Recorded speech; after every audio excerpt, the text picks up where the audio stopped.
Yeah, I think that that's the value of really knowing the area. I bought a property for 50,000. And so I bought a property for 50,000 in is that Jay? Hey, sunshine. Y'all, I'm moving slow nowadays. So I was Jay, I was just telling Danielle. Danielle said she found a property, was it 2 or 3 years It was like ago 2 years ago. in Patterson Park, 21224, and didn't really know what Patterson Park was. And I have the same exact story. I had a property for 50,000 about 2 years ago, 2 years ago, and just didn't really know Patterson Park. And I bought it. I gave them 25,000. They held 25,000, and I just cleaned it up and gave it to Ashton Auctions, and they auctioned it off. And I probably made 30, 40,000 just cleaning it up. But now that I'm really focused on Patterson Park and that zip code, like I just gave the property away. I Mm. just like literally gave it away. And the same thing for you, I guess, Danielle. You just didn't Hmm. know. And so you said you bought the property, you could have bought the No, I property. could have put the property. So the lady who owned the property, she was like, "Well, they consider this as waterfront property." I was like, "I don't see any water," and she's like, "Because of the distance," and was telling me about it. And I was like, "Mm-mm." And I wish I would have did it. And so that's part of what I want to talk about as people are coming on. My main focus now in terms of a strategy is I really want to focus on those kind of neighborhoods, what I call B neighborhoods or A and B, but primarily B neighborhoods where I'm getting better tenants, professional tenants, and then I want to force cash flow with using some of the programs that we'll talk about here. But we've been talking about like the travel nurses, travel professionals, digital nomads, um, people like that, where they're going to take care of the property. They're neighborhoods that are walkable neighborhoods. We're not afraid to go to those neighborhoods, and so that those are the neighborhoods that I want to focus on. That I'm going to, after we do this morning. I was just telling Danielle that I'll be going to Fells Point, Canton, and Patterson Park Okay. to look at a couple properties. And believe it or not, they're not as expensive as some of the other neighborhoods that I've looked at before, like um, 21213 Bel Air Edison, and some of the other areas like in West Baltimore, Edmondson Village. I mean, the prices are close, but the neighborhoods are a lot better. Okay. And so, Jay, did you ever sell that property? No, rent that property out that you had in West Baltimore? No, neither one of them. Are we live or Yeah, it's we're just live now. okay? So don't no curse words. No, I don't swear anymore. I stopped that last night at Okay. um so okay, so one of the challenges I'm finding in Baltimore is trying to figure out, not challenges, but one of the things I'm trying to figure out is how I want to rent the property. Um and so whether I want to go with a market tenant, whether I want to do Section 8, the veterans program is cool, but it's a little novel for Baltimore City. And then also the traveling nurses. I would prefer traveling nurses. Both of the properties are set up that for that, either veterans or traveling nurses.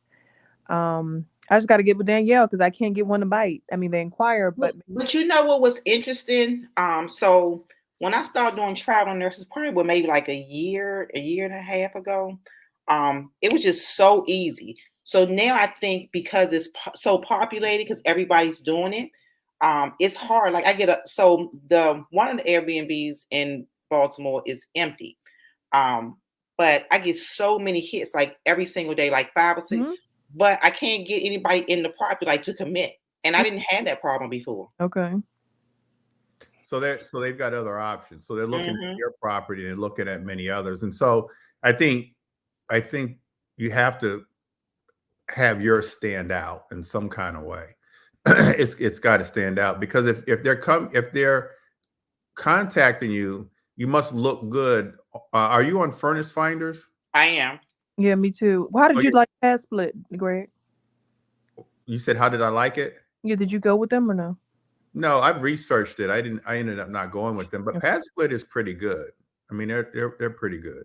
I have a guy in my mastermind that does, one of the leading investors on co-living, luxury co-living, and so I think I'm going to be doing that in Okay. neighborhoods where it's not conducive for travel medical professionals. Are you guys familiar with co-living? No, I'm not. Okay. Mm. Well, yeah, just look up co-living. So co-living is basically because of the affordable housing shortage, um, and because of the digital nomads, people can work from home. Um, People are looking for properties where they can share houses and save money and live short term. And so, what a lot of investors are doing is similar to what we've been talking about in terms of travel nurses. They're leasing their properties out, or leasing rooms out to professionals of all kinds, teachers, people in IT, um, and so this guy, his name is Sam. He's got a blueprint on the co-living, and I think what we're really talking about is the fact that as investors, we're not getting enough money, or I'm not getting enough money with Section 8 vouchers and market rate tenants. The cash Mhm. flow is not that good anymore. I mean, you back in the day, you would say if you could cash flow two, three, $400 a month, you're doing good. But because interest rates are so high now, just having one family in there making two, three, $400 a month is not going to cut it, because Mm-mm. by the time you cut all, pay all your expenses, you're almost down to zero. And then if you're in a market where there's no appreciation, you're not even, you know, getting, equity in the property. And so now the advent of forcing cash flow by either renting rooms or renting houses on a shorter term to get double or triple the cash flow is what we should be doing and what we should be focused on. And we should be focused in a way that we're only buying properties in the type of neighborhoods that we can get better tenants, professional tenants, and we can force cash flow. And so when we talk about strategy, that's the strategy that I have now, and what I'll be looking at after this webinar, and what I want you guys to do. But you guys are already doing it. What's that neighborhood that you like, Danielle? I can never remember the name. You just told you. I like Fells Point. Where you get ready to go? No, the other one. What's the other? 21201. Mount Vernon. Mount Vernon. Yeah, yeah. So those type of neighborhoods where you're getting better cash flow. But I then like even Patterson Park too. yeah, I missed that. I missed out on a great one there. I owned it, didn't really know what I had, and sold it. And so let's get going. We've got a number of people on here. Hopefully, most of you guys know I'm Gregory Bennett. I've been investing for a long time. We've got Danielle and Jay on here as well, and Keith will be on here in a few minutes as well, and maybe even Dana. But in terms of strategy, I will tell you guys that part of the reason why I even got into real estate was because I read an encyclopedia at a young age, at 17 years old, that the way to wealth is through real estate investing. Like 95% of the wealthiest people in the world gain their wealth through real estate. So I said, I'm going to get into real estate one day. And so at 23 years old, I bought my first property. So my strategy back then was to buy and hold real estate. So my first property was in DuPont Circle in DC. I held that property, and the goal was to buy one property a year. And I just did that. I just kept buying and holding one a year as a strategy. And then after that, I found a partner. You guys should know Thurman Battle. We were Mm-hmm. way back in the 90s.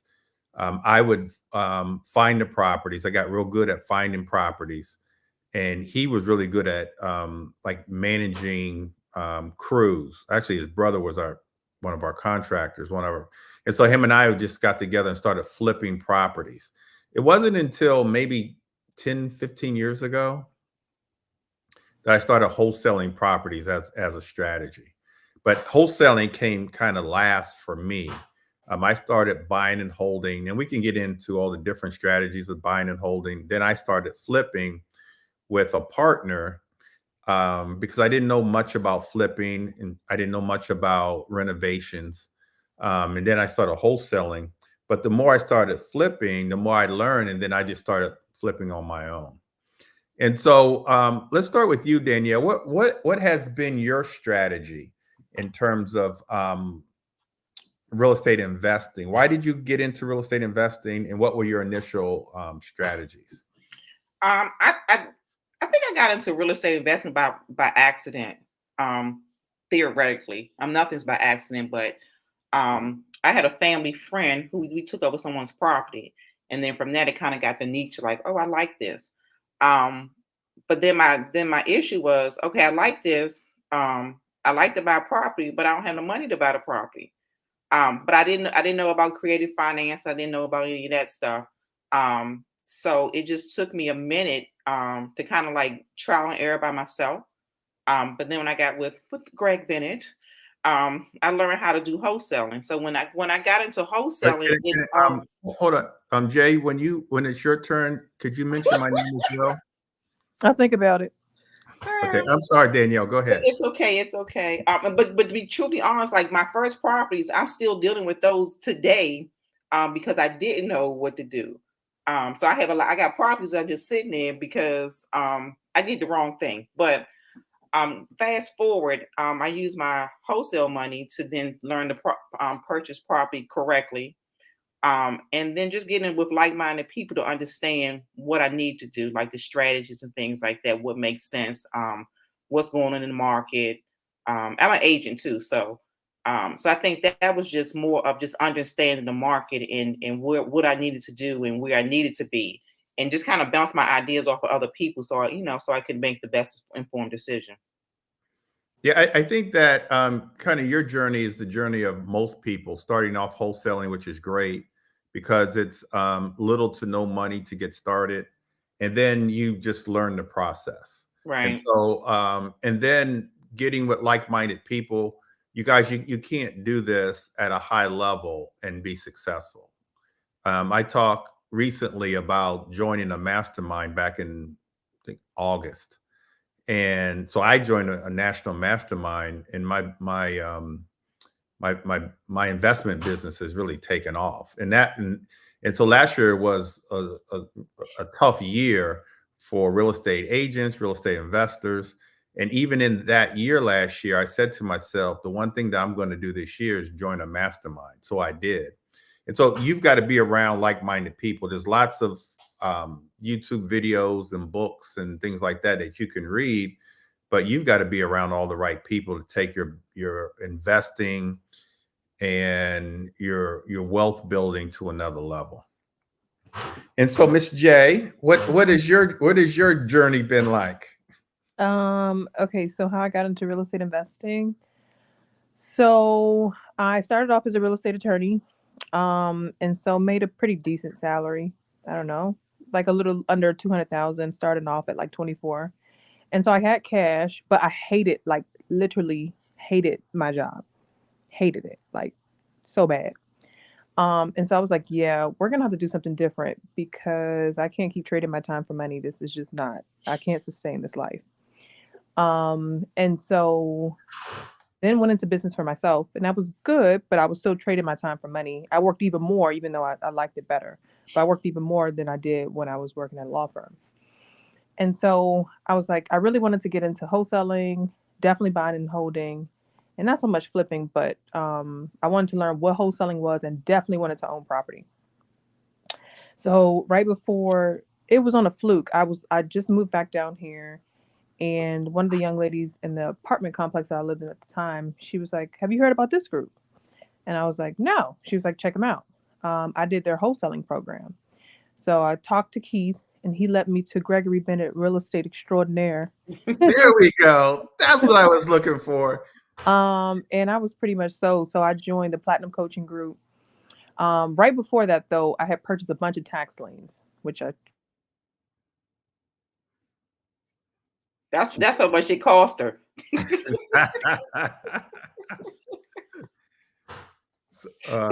You know she gonna buy a whole girl. I think she's coming back on. Mm-hmm. She went out. She went out. All right. So in terms of strategy, one of the strategies, you guys, that until she gets back on, especially for you newer investors, or I'll even say younger investors, is here she is. We'll let her start back. Go ahead, Jay. Okay, sorry about that. So long story short, I got into the program and definitely wanted to learn how to buy and hold. And that's what I did. So I bought, I don't know, I felt like I had some time to Wait a make up. minute, Jay, go back to all your tax liens. So okay, so I bought a bunch of tax. I bought 33 in Baltimore City.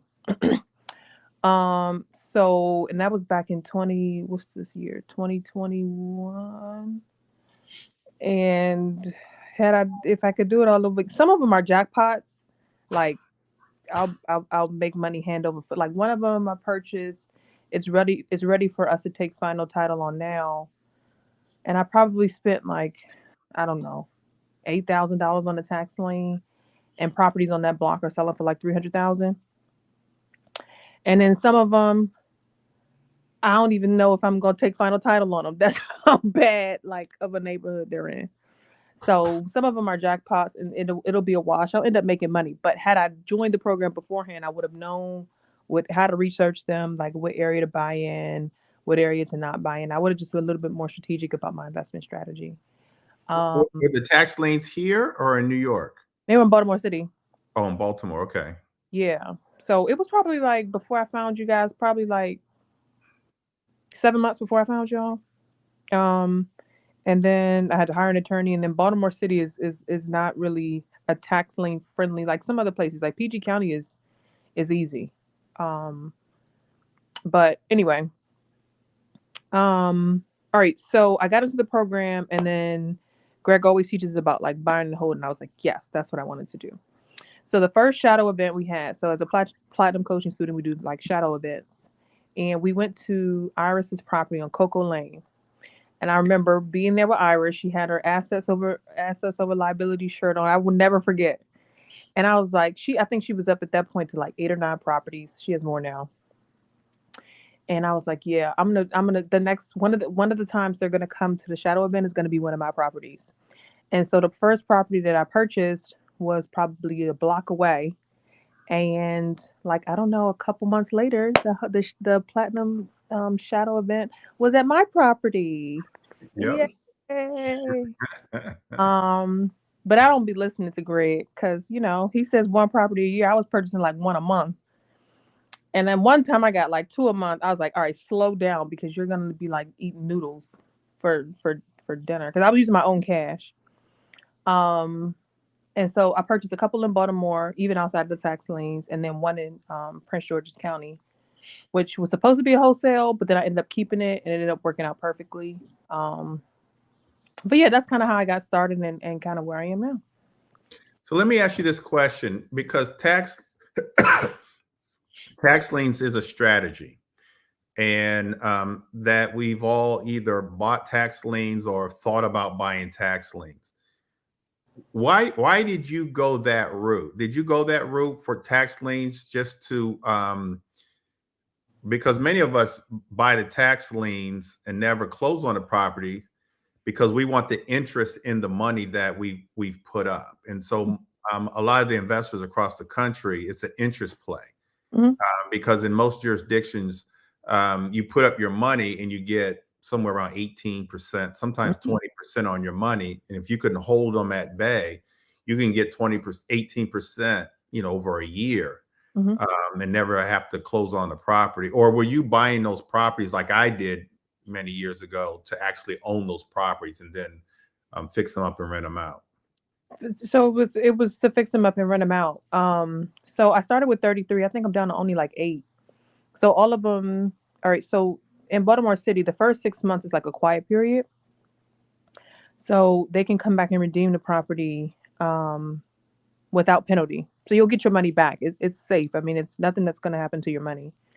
Um, of course, Baltimore City makes a couple mistakes. So some of them went up for tax lien sale that should have never went up. So I had a few of those, but then I had a few of them that, like you said, with the interest play, it ended up working out perfectly fine for me. And I did my research. It's more than I would have gotten appreciation. I mean, I'm sorry, it's more than I would have gotten in rental cash flow, and it's more I would have gotten if I had invested it in like a stock or something like that. So, um, I'm happy. I'm happy with it. I just, in terms of making all of them like excellent deals, I should have probably, waited until until I got like proper mentorship.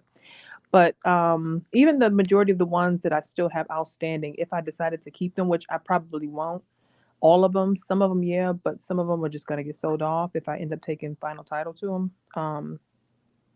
They're pretty good. I can make some money off of them. Okay. So tax lien as a strategy. Um, we've all talked about buying and holding. And so let's go over some more strategies. If you guys have any questions, you can go to the comment section and ask as many questions as you like. We'll probably be on here for, I don't know, another 45 minutes. We've got another one of our coaching students joining the fray. Let's say good morning to Dana. Hey, Dana. Hey, how's everybody Hey, doing? Dana. Hey, Daniel. Hey, Jay. Hey, Dana, can you show a little more energy this morning? Or you just I mean, he Yeah, leaning yeah, back yeah. in the Well, chair. I mean, I'm a little stressed out because trying to get in. it's not even 9:30. What you gonna have a rough day today then, Dana? I just may, but hopefully not. But I'm in now, so I'm good. Okay, all right. So Dana, Right, let's so we all talked about kind of our journey and our strategy right. uh in terms of starting as investors. What did hmm you start out as? Or just tell your story. How did you get started investing and what were some of your strategies getting started? Well, from the beginning, I started over 30 years ago, not knowing what I was doing, and long story short, fell flat on my face. So that ended for many years. About I guess 3 years, over 3 years now. I started back up with your group under you, and was in the program for about 8 months, and nothing was happening. And I was getting a little desperate. You took us to a shadowing event at condo condominium over in Southeast Marshall Heights, and I told you I wanted to bid on the property. You told me what to do. I bid on the property I wanted to bid, which I didn't expect to do, and I still have that property. So from there, I just kind of moved on, and I started wholesaling to accumulate funds to keep going. And I did some wholesale deals, mainly with you, Greg, and one thing led to another. And now I have several properties that I'm holding. So now I'm wholesaling and buying, holding, and doing some other investment strategies that you have taught us. Okay. All right, good. And so so you started off buying and holding, bought the property at an auction, and then you started wholesaling. And you started wholesaling a lot of properties because I know I bought a couple properties from you. Right, right. And then, Yes. yeah, so you've done well. Um, and so you guys, let's talk about some other strategies. Start off with house hacking. Did any of you guys do any house hacking, buy a property, and then rent part of the property out, basement, bedroom, anything like that? Any of you guys do any what we now call house hacking? no, that's not my thing. Absolutely not. No. I would highly recommend that, especially for like a newer investor or a younger investor. Um, Either buying a single property or a 4 units or less. But let's say it's a 4 unit building. You can buy a 4 unit building and get financing. Um, as if it was a single family house. So like FHA considers 4 units or less a residential property where you can get an FHA loan and only have to put down 3.5%. You can live in 1 unit and rent out the other 3, let the other 3 pay for the whole building. So you're basically living in the property rent free. You can buy a single family house and do the same thing, and rent out a room or 2, and then take that money, let that money pay the mortgage, and then you can replace yourself. Let's say it's the 4 unit building, replace yourself, and then go on and buy another property, and buy that property again using an FHA loan. So you can house hack, and that's called house hacking. That's how a lot of investors get started investing, house hacking. And I'm actually trying to do that with my daughter. My daughter bought she's got a 3-bedroom, 1-bath property with a full basement. My goal this year is to put a bathroom in her basement. Listen to me, Dana, because you might have you've been to Beverly's house, haven't you? Yes. So I want to put a bathroom. I want to put a bathroom in her basement, let her rent out the whole basement. And then what I'd love to do is have her then rent out the upstairs. She's got 3 bedrooms and 1.5 bath upstairs, and then let her buy another property, move to another property. That's house hacking. Now she's not happy about what my strategy is for her. Yeah, I was gonna say, so what is Beverly thinking about this? So there's no walkout. There's no walkout to that basement, though, right? Right. So they'll have their own entrance. Yeah. No, it is not. Is there a walkout to that basement? I didn't see a walkout. Oh, okay. There's a walkout. There's a walkout. So let me ask you a question. Right. So I would talk to my son about house hacking, and so doing the research, like if you buy an apartment building, a 4-unit, so they count the income for the other 3 properties as your income. What do you mean by your income? So, which means like rental property. So, like I know if I buy an investment property, they go according to how much money I'm going to make off that rental property. Yeah, because if you do it the right way, you're going to have them sign a lease. Right. When they sign a lease, yeah, it's income. It's earned income. Stop. Yeah, it's income. It's income. And so for me, that's what I want for Beverly, is for her to first maybe find a friend of hers to rent out the basement. Like Dana asked, is there a walkout? There is a walkout. And then Dana also, dare I say, there's a bus stop like a block away. Yes. And so you know where I'm going with this. There's a shopping center right across the street. There's a shopping center right across the street as well. Two of them, actually. 2 shopping centers that you can walk to. So it's perfect for what, Dana? For I would say probably Airbnb, travel nurses. I don't know if the hospital numbers are up in this area, but Airbnb, you have a gym. There's I guess a Goals or whatever gym. There's a gym there. There's a lot there, right there where she is. See, I thought you were going to say perfect. She's like a student. I thought you were going to say it's perfect for veterans. No. Well, it could be. It could be. I know you don't think like that. That's why I didn't. I was trying to be on your line of thinking. And see, I was trying to be on yours, but I think it's perfect for veterans. All right. Okay. So Jay, why do you say it's not perfect? Because Dana would say it's perfect for veterans. You're saying move out, but not living with her. No. This is when she moves out. This is when when they move out, sure, but not the for the coat. Okay, I'm caught up. Not for the house hacking. Not for the house hacking part, Jay is saying. No, sir. No, I want to put I want to put a bathroom in her basement, and so eventually, I think it's perfect for veterans. So a veteran could live in the basement. They would have the whole basement to themselves, and then she's got 3 bedrooms and 1.5 bath upstairs. So I think it's perfect for veterans. And so she's paying she's got a low interest rate, so she's paying, I don't know, maybe $1,200 a month. So And so if she put 4 veterans in there, she could easily get $4,000, right? $4,000 a month. $1,000 a room a month. And for the basement, she can get 15. Yeah, she could get a little more, but let's just say she gets on average $4,000. Her mortgage payment is around $1,200. She bought the property for $150, and then we did the renovations. So and it's in a great location. Okay. it is. And so that's what I'm thinking. And that's, I think she starts off house hacking, just maybe rent the basement out to one of her girlfriends, and then find her an investment property, and then move her girlfriend with her, maybe, and then use that property as for possibly veterans. What do you think, Dana? No, I think that's good.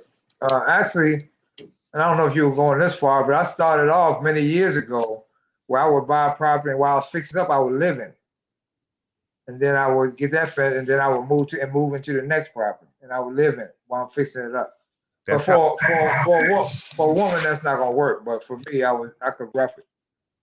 No, they too bougie for something like that. Yeah, but we could do I was just laying on the 2x4. We don't focus on being cute. Right. I'm with you, Dana.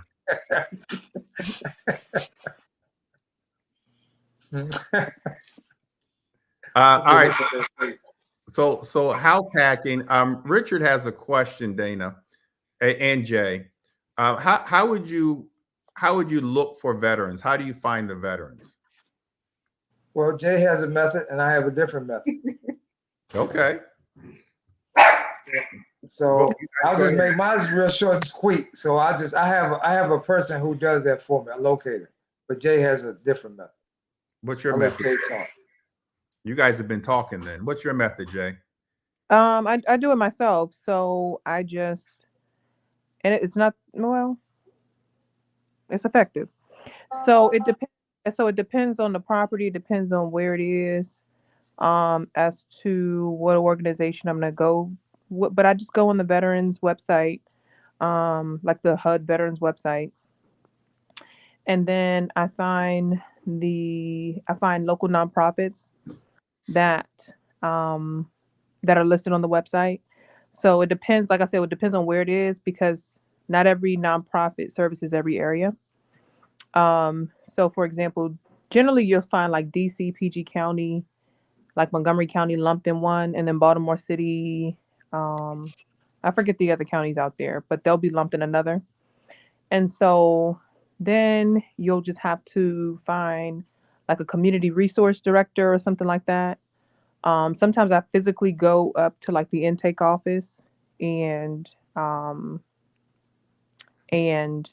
see who's head of the housing coordinator, and then they'll connect me with the case managers, and then from there I'll advertise the process. You will need to have obviously pictures of the property and then like a description, and then they'll call you.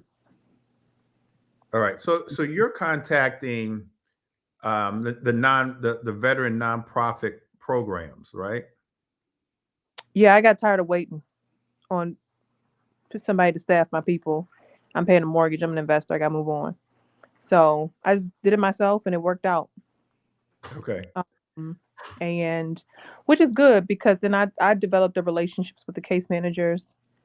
And so not only do they contact me if they need other people, because sometimes I've been able to like give them to other people. I'm full, so I just give them to other people in the group. But then also these are the people that are going to be managing your tenants, so you want to have a good rapport with them directly. In my opinion, it's just my opinion, especially starting out and like also like trying to know the process. So. Okay.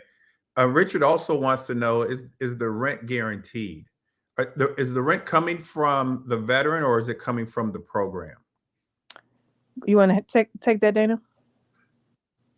Well, it's both. In a lot of cases, especially some of these veterans are coming from shelters off the streets. So when at the beginning, the program will pay 100%, depending on the veteran's situation.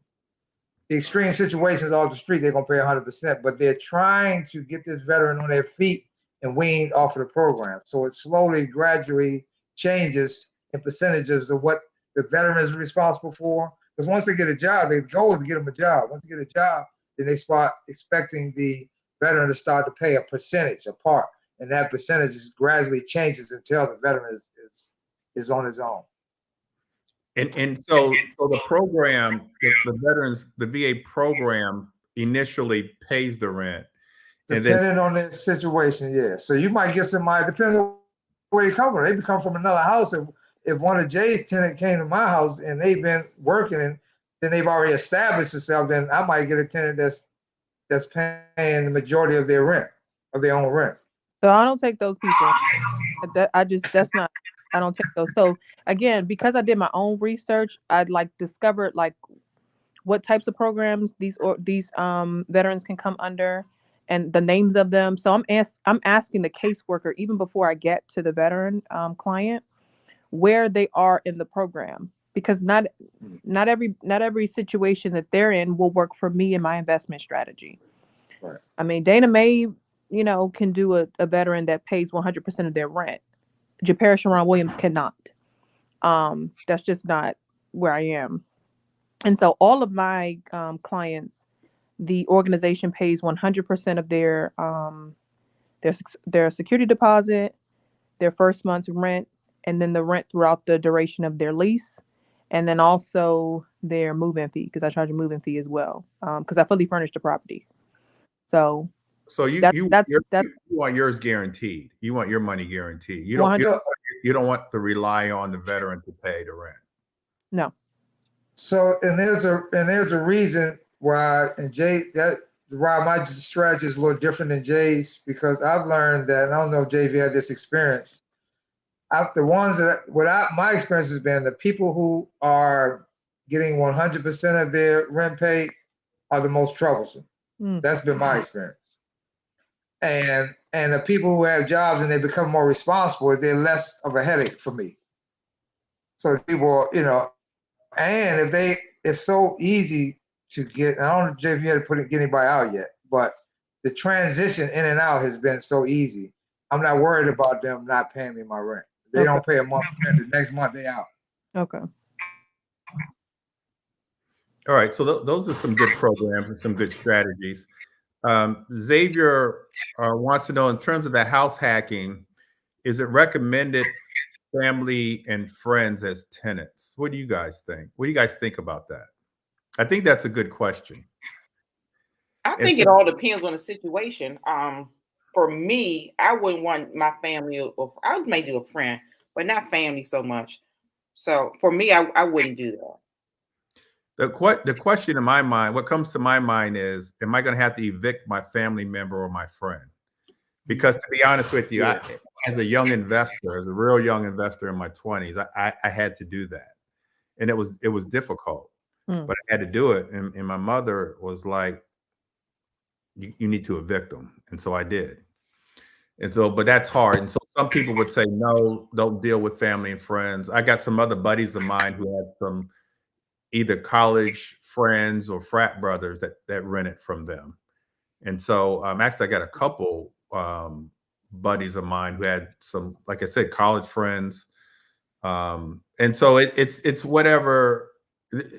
I think like anything else, don't do what's easy. And so what's easy is getting family and friends, but it's inevitable that something might not work out and you may have to evict them.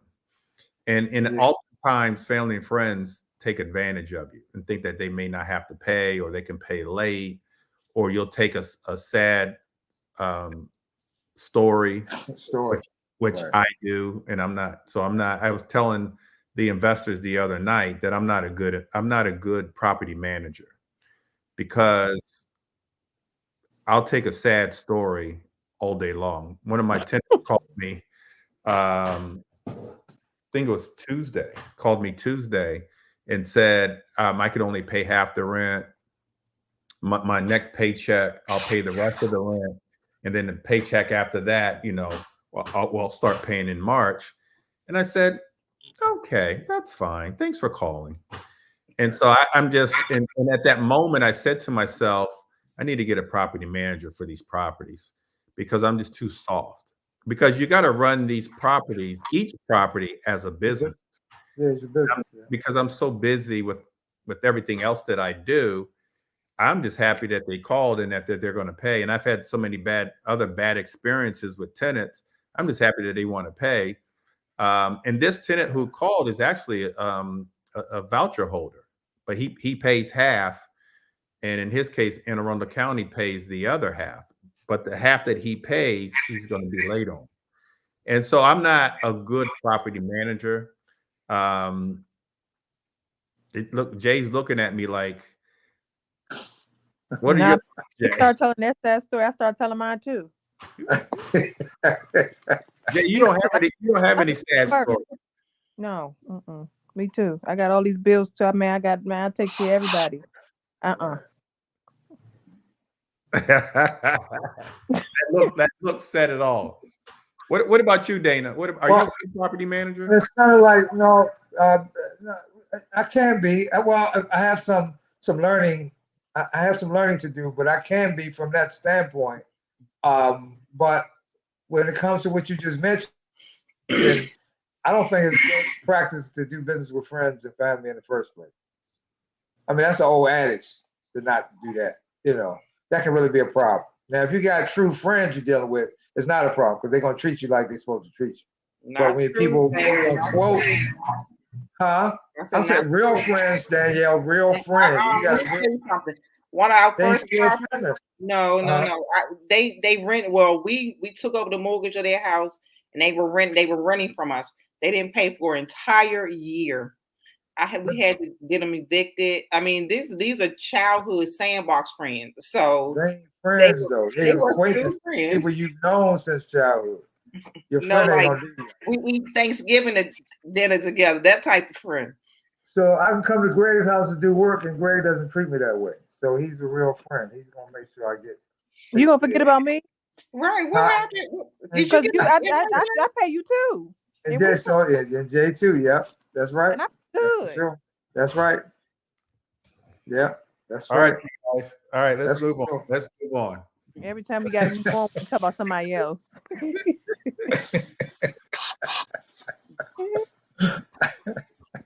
I feel like Jade wants to jump through the screen for some reason. Right. It's you. That's why. A couple other things, you guys. And so when we talk about, I love talking about buying and holding because I just feel like, especially in our community, we've got to build wealth. I've gone through lots of fixing and flipping, had like 4 or 5 crews going on at one time. When I see people flipping properties, it's the number one strategy for cash building, but I see most flippers fail. I see most flippers lose money. Our community, we need to build wealth. The only way to build wealth is to buy and hold real estate. And so that's why I give everybody a goal to buy and hold at least one a year, which sounds easy, but it's really not. And so I want you to buy and hold. And so when we talk about buying and holding, what are the strategies? We've talked a little bit about multifamily. So multifamily as a strategy. I think, Danielle, you said that you're going to be looking at a multifamily today or interested in one, or talking to a lady that's got a 4-unit in Baltimore. Yeah. And so there's certain advantages of lots of advantages of multifamily. You guys, Dana, Jay, you guys interested in multifamily? For sure. Yeah, I am eventually. Not at the moment, but I am. I will be. I also like short-term rentals, like Airbnb. I'm in love with midterm rentals. I know that you guys are basically doing that. When we talk about a veterans program, that's sort of a midterm rental. Because on average, how long are your veterans? Are your veterans staying in the properties over a year? What's the average time that they're staying in, Dana? I haven't experienced a year. Nobody's made it to a year yet. So no, it's It's a higher turnover for sure. Yeah. Okay. For different reasons though. Some Okay. due to problems, yeah, for different reasons, higher turnover. And Danielle, you've got a short-term rental.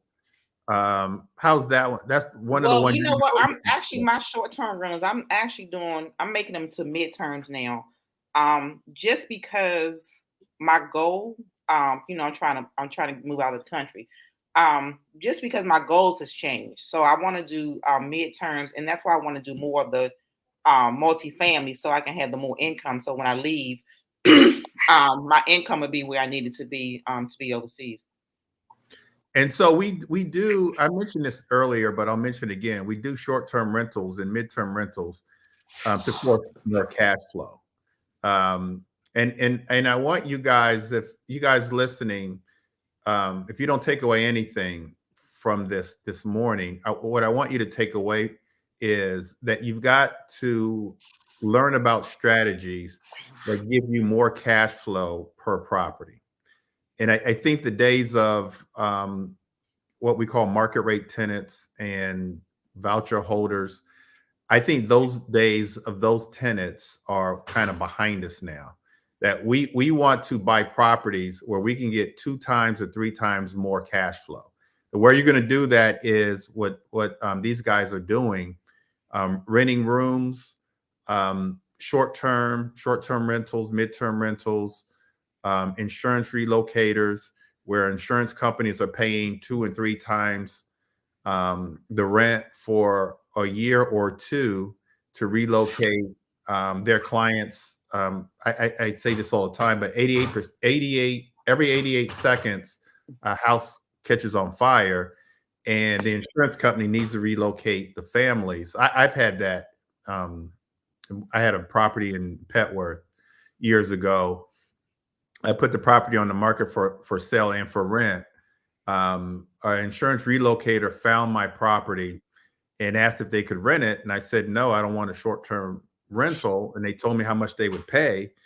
And I said, of course. And they ended up staying like over a year. And I said, wow, this is like a serious market. So there's investors that's all they do. The main website. So here's 2 websites you guys write down. We all know furnishedfinders.com. Furnished Finders, that's for short-term, midterm rentals. ALEsolutions.com. ALEsolutions.com is one of the main websites you can put your property on if you want an insurance relocator to rent your property out. ALE Solutions is a great website. Make sure with whatever website you use, ALE Solutions, Furnished Finders, Airbnb, Facebook Marketplace, you've got to have professional pictures, great professional pictures. Don't be walking in the house and with your phone, Jay, just taking random pictures. I asked you to send me your refer. I thought I did a pretty good job, but you know what? Whatever. Okay, kick me while I'm down. Such a mentor. I was just saying Jay in general, not that you did or didn't do anything. I was just mentioning your name. Sure, that's Jay okay. Greg, what? How come you don't think my property is renting out? I said, well, give me the address. I looked at it. I'm like, okay, I see why it's not. It's like I took those pictures. Whoa. Moving on. Thing like on Lightroom. I thought I was Jay, doing which property was that? Strickland. Strickland's Strickland. such a cute property. I don't understand why it's not written. I couldn't tell it was cute by the pictures. Okay, could you please send me the contact? So what's the answer though, Greg? Is to have a professional do it or what? Absolutely. But even Airbnb, Airbnb has a place on their site where they recommend photographers. So you can use one of theirs, or you got to have professional pictures on it, because you think about it, with Airbnb and midterm rentals, you're renting these properties sight unseen. And so they're only looking at the properties online and the videos online. And nobody's going to drive out to properties and look. Right. You've got medical professionals that live in Iowa, as an example. They're not driving or flying to Baltimore or DC to look at the property. In most cases, they don't. So they're relying on the pictures. You've got to spend some money, but it's well worth it. I mean, once you spend the money on the pictures, it's just a one-time thing. You always use the same pictures. Right. So you've got you've got to do that. And so we want more cash flow. So I mentioned earlier co-living, luxury co-living. I think you can go to coliving.com for that. When we talk about buy and hold, so we're talking about multifamily, we're talking about commercial, we're talking about short-term, mid-term rentals to get more cash flow. And then financing. When we talk about financing, you guys, I want you guys to try to finance these properties that we're talking about. All the ones that we're talking about, whether it's midterm, short term, whether it's multifamily, you have to use in this market right now with the interest rates the way they are, you have to learn how to use creative financing strategies to purchase these properties. I don't want you going out getting, I don't know, 8%, 9% loans, 20% down. You shouldn't have to do that. There's plenty of people out here who are selling their properties that bought their properties, let's say 2, 3, 4 years ago or longer, that have 2%, 3%, 4% interest rates that you can take over, whether it's doing subject to. We teach a whole class. I'm not going to teach the class right now. But whether it's subject to, we actually have a class I'll talk about in a few minutes, a 3-day course that's starting the first week of March, that I'm going to be teaching about midterm rentals, creative financing strategies, and wholesaling. But you've got to learn seller financing. Let the seller be the bank. Subject to. Well, let me ask you a question on that. You know, we're savvy enough to understand, especially as investors, about creative financing. But what I find to run into, Jay and I, when you're talking to sellers or agents about the seller's finances, they have no clue of what we're talking about. And it's just like, it's kind of complicated to try to educate them. And it's just like, you can ready to go foreclosure on your house, but I can get your 2.5%, but you won't even talk to me like we trying to steal your house. Yeah. And agents will cut you off because they don't understand, and they feel threatened because you know something they don't know. That's been my experience. Well, talking to agents, and so you guys are primarily talking about properties that are on the MLS, right? And so the agents, they don't know. Real estate agents don't know. I'm trying to educate them. They don't know. And so nobody's going to give you a yes if they don't understand. So you got to get them to understand. And then sellers, they don't know either. Here's how I try to get them to understand. Most people, most agents and homeowners, in my opinion, understand a rent with an option to buy, right? Lease option, rent with an option to buy. That's something that I think most people in the industry understand. Lease options, rent with an option to buy. And so then I explain that to them. And if I have to talk to an agent, I'll say, would your seller be interested in a lease option or rent with an option to buy? If they say yes, then I just take it a step further, because now I already have a yes. And I'm happy to do a rent with an option to buy, because now I don't have to go out and get a 8 or 9% interest rate and put down 20%. So I'm happy to do that. And then lease for a year or two and just wait for the interest rates to come down. But if I get a yes there, then I just take it a step further and I ask, may I ask what's the interest rate that your seller has? Or if it's a seller, what's your interest rate and what's your mortgage balance? And then if the numbers make sense, if they have an interest rate at 2%, 3%, 4%, even 5%, I'll go down that lane and say, instead of doing a lease option, would you be interested in doing a subject to, where I take over your mortgage payments so that you don't have to worry about making the mortgage payments? I will make those mortgage payments for you. And let's say the mortgage balance is 150,000, but let's say that we agree to buy the property at 200,000. I'll take over that mortgage and I will make the mortgage payments for you so that you don't have to. You don't have to worry about the house at all. When we do a subject to, I'm responsible for everything. I'm responsible for the utilities. I'm responsible if the furnace breaks down, if the roof leaks. I'm responsible for everything because now I'm going to own the property subject to the existing mortgage.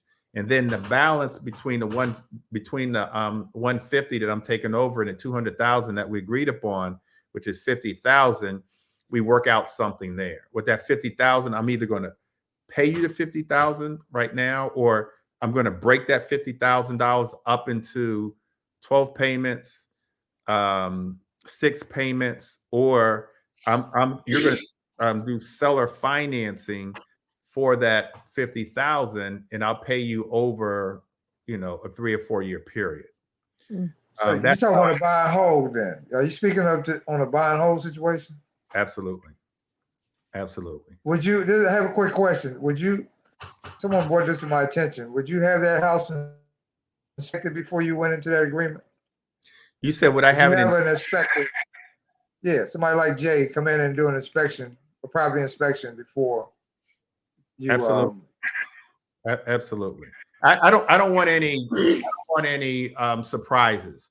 I bought a property in Baltimore County, Essex, Maryland, Baltimore County, and they had this sofa up against the wall in the basement. Dirty old sofa. I never moved it. Bought the house. We go in there to demo, move the sofa, and there was a crack. There was a foundational crack on the wall. In the cinder block, there was a crack. Wow. And there's really nothing that I could do. I thought about suing the agent because they didn't disclose that. But we just cut out a piece of the cinder block. We reinforced the wall first, cut it out, and then just put, new cinder block. But if I had done an inspection, I would have seen that, and I would have either made them fix it or bought the house a little less. Right. And so you've got to always do an inspection. Right. To answer your question. So you always want to do that. Right. But creative financing. So what I'm going to teach is seller financing. I'm going to teach subject to. I'm going to teach a hybrid between those two. I'm going to teach lease options. And then I'm going to teach also as a strategy what we call rental arbitrage or corporate leases. And so we have one of our coaching students now who either signed the lease yesterday or will sign it today, a property in Patterson Park, where it's a great property. It's 3-bedroom, 3-bath. Great property, already renovated. Seller does not want to do a lease option. Doesn't want to do a lease option, doesn't want to do any type of creative financing strategy, but will allow her to sublet the property out. And so she's going to sublease the property for $2,500, and she's going to rent the rooms for $1,500. And so that's $4,500. She's going to make $2,000 a month. And I think she's signing a 5-year lease. And so she's rent the rooms to who? Yeah. To who's renting the rooms to? In Baltimore? Yeah. She's going to rent the rooms to nurses, to travel professionals. It's in Patterson Park. It's about 3 miles from Johns Hopkins. It's got coffee shops and deli and all that, and within walking distance. And the hope is to rent that out, total of $4,500. She's renting from the seller for $25,000, and she's going to make $2,000 a month in positive cash flow. And so for me, there's nothing wrong with that cash flow. As a matter of fact, there's a lot of investors across the country, especially in the short-term rental space, that own 50 to 100 short-term rentals and then never own the properties. They never buy them. They never own them but they take advantage of the cash flow. And then with that cash flow, they can buy houses and things like that. What's the bathroom to bedroom ratio on that property? How many bathrooms and bedrooms? It's 3 bedrooms, 3 baths. Oh, wow. So there's nothing wrong with that. There's nothing wrong with what we call rental arbitrage. As a matter of fact, with the rental arbitrage, you can do short-term rentals, mid-term rentals, assisted living facilities. There's a lot of people who run assisted living facilities that lease properties. They lease out the properties and they put their facilities there. And so if you don't have the money, everyone on here, if you don't have the money to actually purchase the property, or it doesn't even make sense to purchase the property when the interest rates are high, getting the cash flow from a property, let's say it's $2,000, but maybe it's even $1,000, honestly. And if you could, do, let's just say 10 of those, that's $10,000 or $20,000. You didn't have to put up 20%. You didn't have to get in most cases, you don't even have to get your credit checked. You just have to negotiate the lease and furnish the properties, put it on Furnish Finders, Airbnb, Facebook Marketplace with great pictures, and then rent the properties out. I was looking at you, Jay. I talked a little bit. Let's bring let's see. I'm trying to bring Keith into the conference. There he is. There's the gray beard man. The best Bennett brother, the better of the nice one. Let me take him off. Hey everyone. Good to see you, Dana, Jay, Danielle, Greg. Great conversation. And so I mentioned a little bit about Thurman and I joint venturing on deals. And this is something that, as a strategy, I want you guys to listen to, because we don't do that enough. And I think that I've done deals with Dana and Danielle. I don't think you and I have ever done a deal, have we, Jay? I don't think so. No, because you offer me disrespectful prices. Just kidding. No, the one property that we were going to host, so I end up keeping. So, and you told me to keep it. You said if for that number, if you can afford to keep it, you really should be. And it was excellent advice. But one thing I want to say to you guys and say to everyone that's listening, I think that we get a lot further in our investing if we can invest together. I think we leverage each other's knowledge, resources, money, skills, and we can buy more properties together. We can buy bigger properties together. Like, we've got to put our resources together. And so when Thurman and I was flipping properties together, we were able to do so because we leveraged each other's skill sets. And so my skill set, what I brought to the table was the deals. And so I had the deals. He could renovate, and we both had, we both were selling real estate at the time. So we both had money to put up, and we were flipping properties all over DC. And I was just sit back, focused on finding the deals and just learning. And I was happy to learn splitting the profits, because I knew there was going to come a day where I could do these things on my own. And that day did come.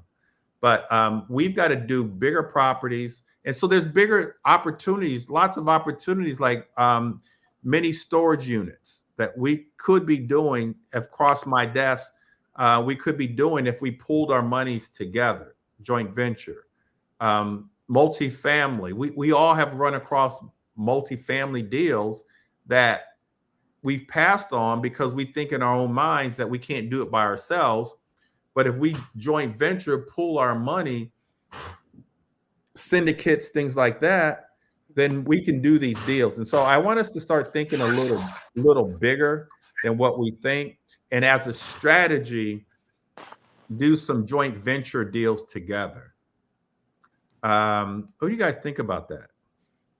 I agree. I just got it. Well, I'm in this program, Black Women Invest, and I have the opportunity to invest in a hotel. And Jay, I'm gonna send you the link. It's only for females though. So What? and it's an amazing opportunity. So but I have to make a decision by March 1st to invest. But I'm always for joint venture because it only makes sense, especially for a new investor.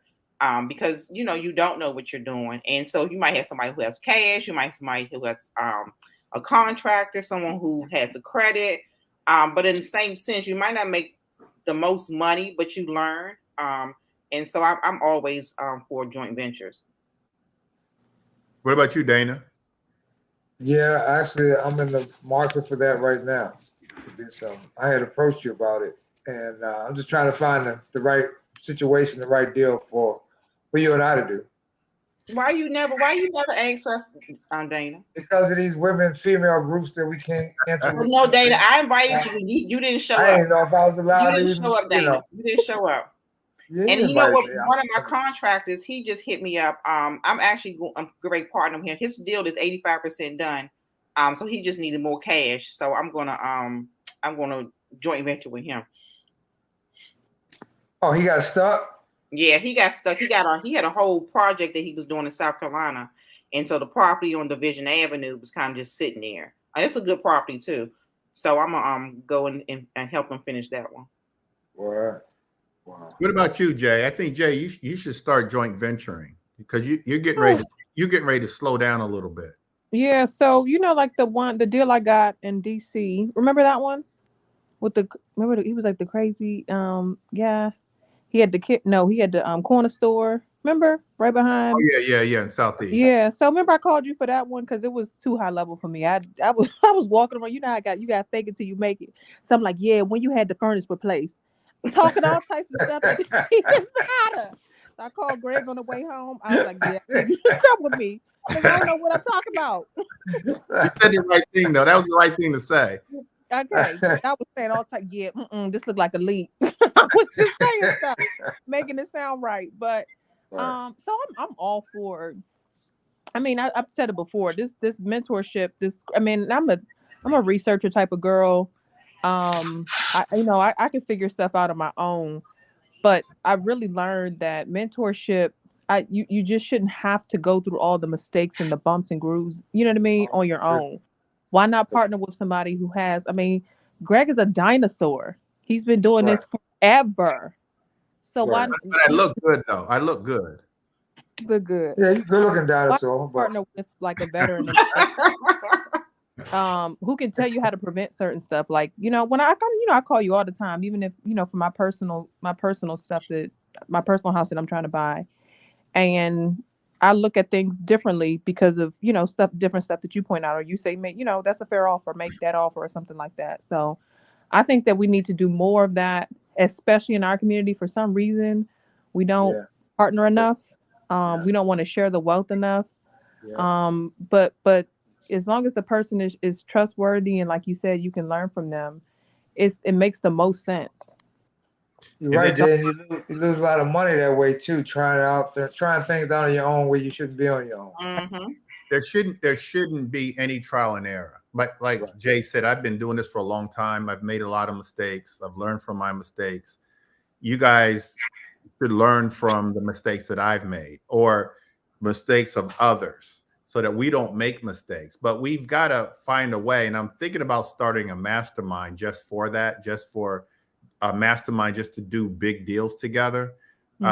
Because there's a lot of deals, especially here in our area in the DMV, where there's not a lot of cash buyers buying bigger deals. There's a handful of them, and I probably know all of them, but there's not a lot of cash buyers here in the DMV that buy bigger deals, $1 million deals, $2 million deals, $10 million deals. We can take all of those down, especially using creative finance. All those deals, you guys, creative financing, all of those deals. And the sellers are open to and understand creative financing. And they're all open to it. And so we just have to put our resources together and start working on our resources, saving our money, working on our credit, trying to find bigger deals to bring to the table. and then we can all, and then understand the structure. Jay, you may understand like the structure of these deals, limited partnerships, general partners, that kind of thing. And we just put all those kinds of things together, and we can do more bigger deals amongst all of us, and not just us here, but everyone listening, than we can do on our own. We're stronger together. And then we just can't have that what's it called? Crabs in the barrel mentality. We're trying to pull each other down. We've got to come together, guys. Couple more things. Let me get you guys out of here. Alongside of what I just said, private lending. And so real estate investing is not for everybody. Wholesaling property is not for everybody. Fixing and flipping is not for everybody. But there are people, maybe that's part of this morning, that have money. And they may have money in a 401k, in a bank account, some type of retirement plan, solo 401k, that you can lend money as a private lender for upwards of 10% return. You're not going to get 10% return in a bank account, in the CD. Probably not. You're not going to get it in the stock market, annuity. If you know someone, or you can just set up a business where you lend money as a private lender and get that return on that investment and keep it going. Now, there's certain things that you're going to want to know about the person that you're lending the money to. But once you get to know us, like us, trust us, be a part of our community, we have a free community. If you guys want to go to Bennett Bootcamp's community page on Facebook, you can be a part of us. You can be a private lender. I know there's some people on this call this morning that aren't in this area, but you can still invest with us by lending money. Now, obviously, we would give you sales price, pictures, scope of work, draw schedule, comps, things like that, so that you feel comfortable lending. But there's people, one of the ways that a lot of investors make a lot of money across the country is just lending money. And so that might be you. If you have money and you don't have time, Dana's always asking for private lenders. I'm sure Danielle and Jay would love borrowing money from a private lender. We would put a personal guarantee on the money, make sure you have a personal guarantee. And so there's a place for private lenders. And so this is not a one size fits all. Like you've got to wholesale. You don't have to wholesale. You've got to buy in a whole. Well, you've heard a lot of horror stories about tenants. You may not want to do that. Fix and flip. Most people who fix and flip fail. They lose money. And so private lending may be the safest alternative for you if you just don't have the wherewithal to do anything else. So I would highly recommend as a strategy to look at private lending. And if any of you guys want to contact me to talk about any of these things, you can go to my Instagram. My Instagram is up on the screen, and you can DM me, and I'm happy to have a conversation. Let's see. I think we've talked about the BRRRR method. I'm not going to spend any time with BRRRR because BRRRR doesn't work in this market. BRRRR is BRRRR. You want to buy the property right. Then you want to renovate the property right. You want to rent the property to the right tenants. Then refinance, get all your money back, and then repeat the process. That's BRRRR. But like I said, in this market that we're in, you've got to buy the property right and then refinance at a lower interest rate.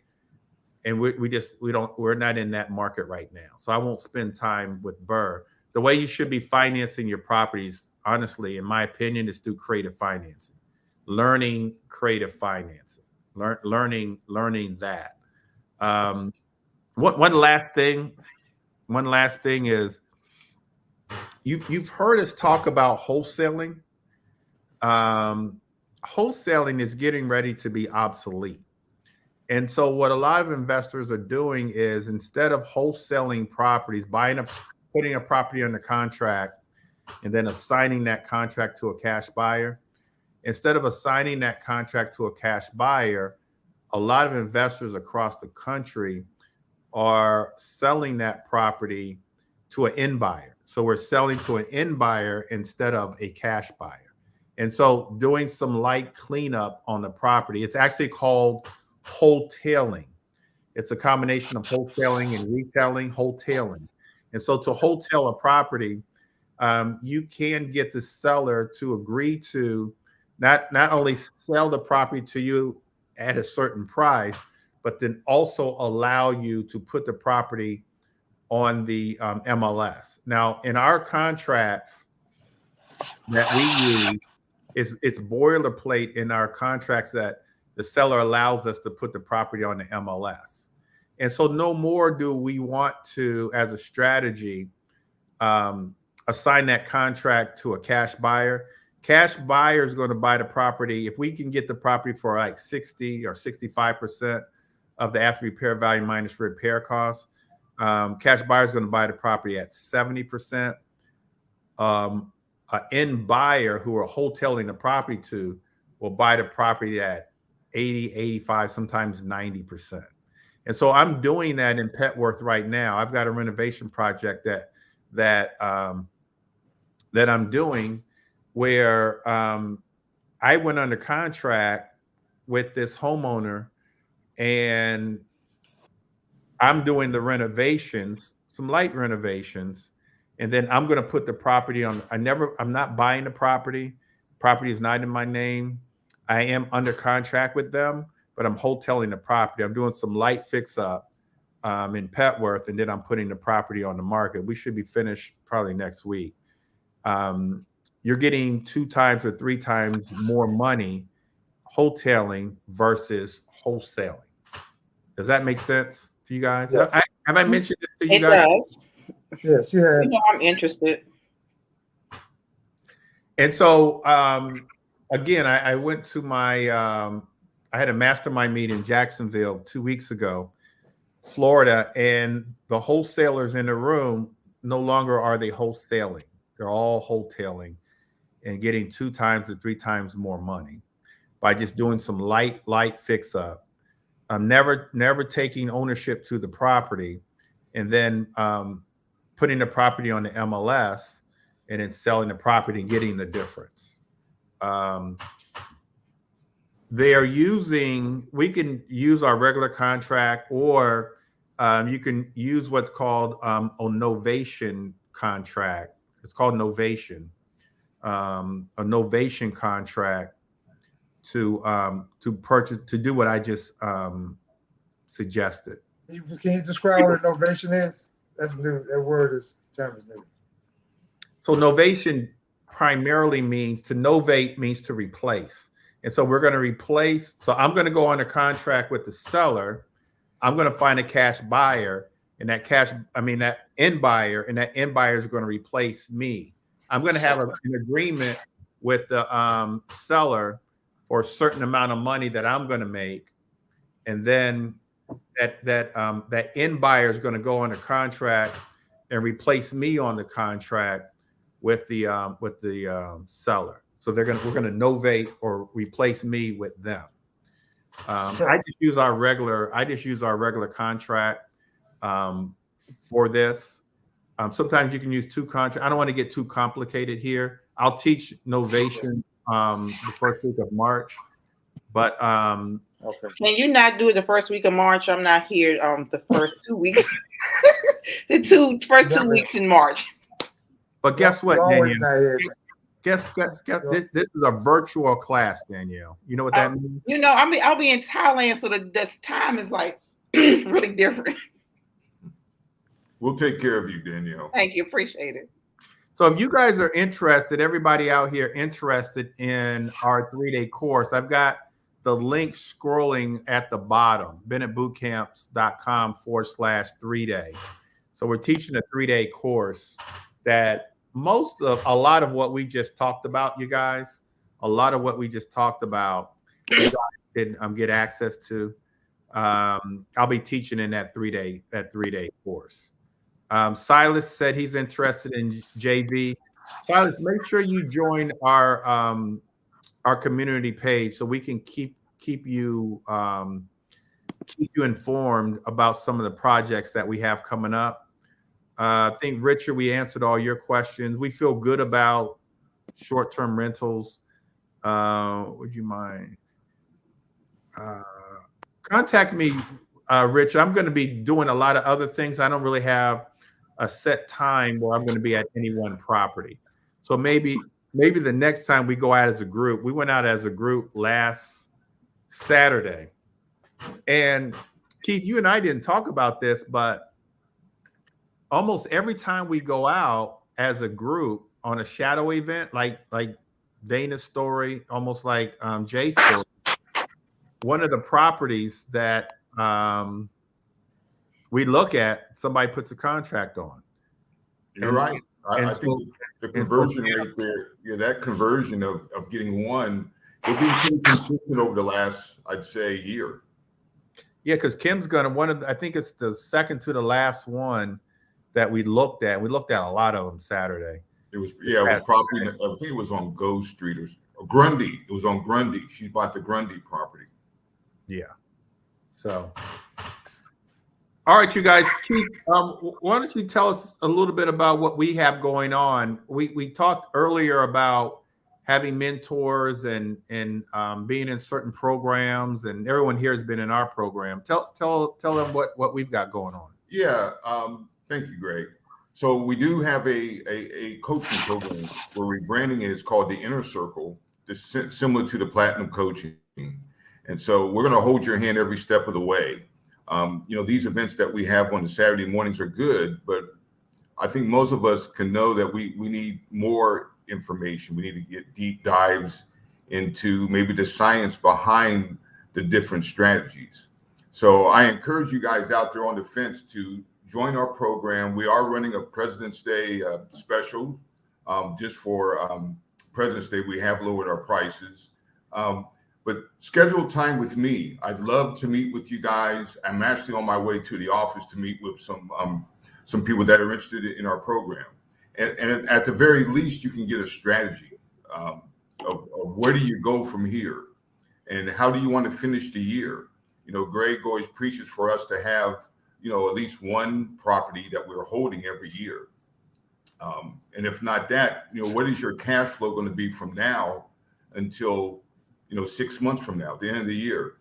One thing about Kim, the student that got that deal done in Baltimore last week, she's only been in our program for a couple of months, and boom, she's off to the races with goals for many, many more. So, our program, as I'd like to say, it's pretty darn good, pretty dynamic as far as everything that we teach, contracts, how to market your business. And then one thing I would say about Jay and Danielle and Dana, they're action takers. They took action. They're not just they didn't just come to these events and sit and listen. They took the information, but they picked up the phone, they knocked on the door, they got the information. And so that's how we all need to be. We need to be action takers. And also, let's see, I'm looking at the calendar. We will have we have an event coming up March the 7th. You may want to mark your calendars for March the 7th. We're going to have a mixer event, kind of a networking event at the Crown Plaza Hotel in Greenbelt. Greg is offering this event the first Thursday of every month. Very, very well-received event. We had one February 1st. It went by very well. But it's a chance for you to meet the wholesalers, perhaps the wholesalers, the cash buyers, the people with money. So it's a really, really good event. Free food. I got to mention that. So those are just some of the things that we have coming up in the months and weeks to come. We're always going to have lunch and learns at least one Friday a month. Greg, did I cover everything? Yeah, I think we're good. But guys, seriously, for you out there, the coaching program, I think we all can agree that we all need some type of coaching and maybe a little bit of hand-holding. Even the best athletes out there have a coach. and maybe you should consider that more and more. Don't let this year go by without taking action. Yeah, and all of these Keith, guys. Go ahead, Dana. I'm sorry, Greg. Go ahead. No, Greg. No, Keith, Keith, is that a hoodie you have on? Because Danielle was kind of messing things our flow up. Is that a hoodie you have on? No. Oh, okay. Danielle's okay then, Danielle. All right, Greg, I'm sorry. I'm kind of not. I didn't get the memo. Danielle gets hot. Okay, just leave her alone. She gets hot. Oh man, I'm sorry, Greg. I apologize. But anyway, and so to Keith's point, these guys, Dana, Danielle, and Jay, they've all came through and bought properties. We've helped them buy the properties. Don't always listen to the advice, all of them, but they've all done well. So let's wrap this up. Dana, what advice would you give people listening in terms of investing and strategy? Well, the advice I would give is if you plan on doing it. Investing is not for everyone. Everyone has to determine if this is for them. But if it is, don't try to do it alone. I've tried that, and that can be very costly. So don't try to do it alone. Get a mentor, get a coach, and then apply yourself. You have to apply yourself. You can't. It's not going to come to you. It's very competitive, but it's doable. And the way I see things, if one of these individuals on this screen can do it, then I can do it. There's nothing to stop me from doing it. That's how I see things. So I would say if it's for you, then jump in, and don't hesitate, and don't let your conscience talk you out. Your fears talk you out of it. It will help you. Danielle, what advice would you give everyone? I think, like Keith said, we take action, but that wasn't always the case for me. So I joined this program twice.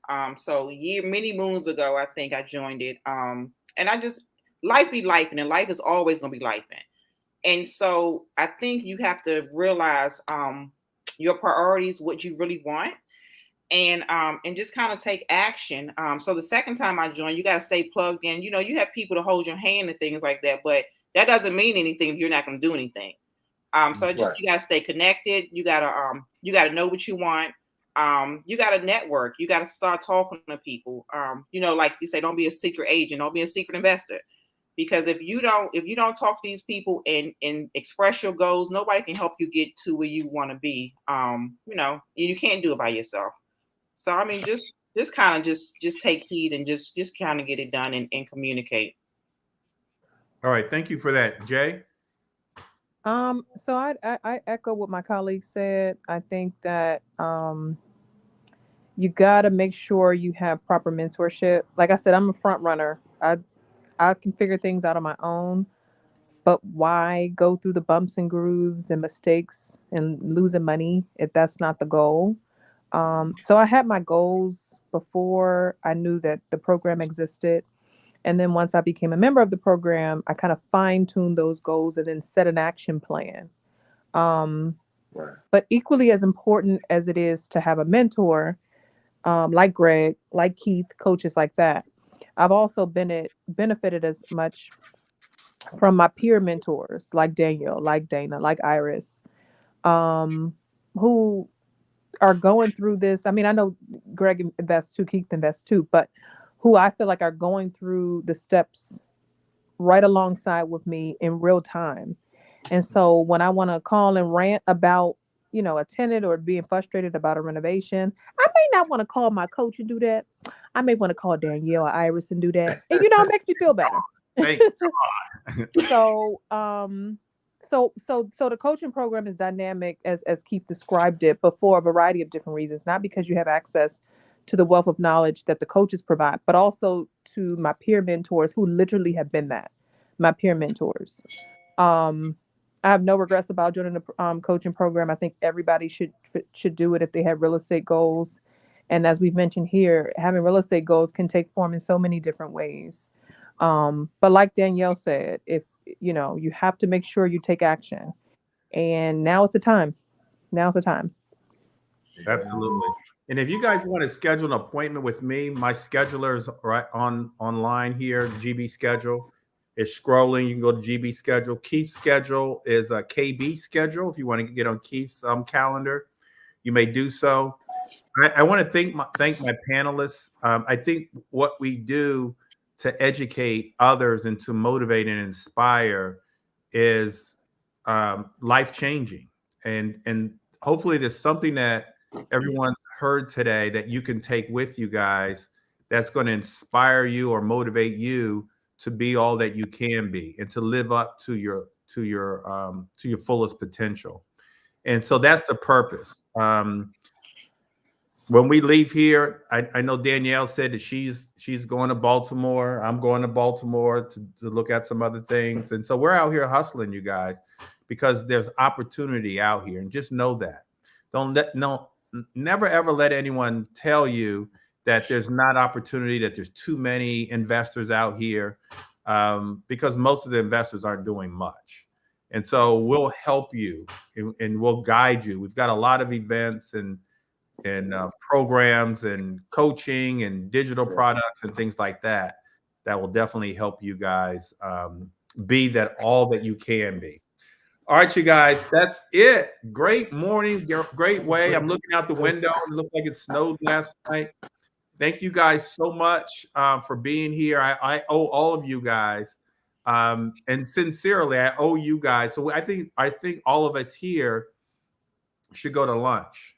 I think so too. I'll pick the place. That's right. Only if Danielle picks the spot.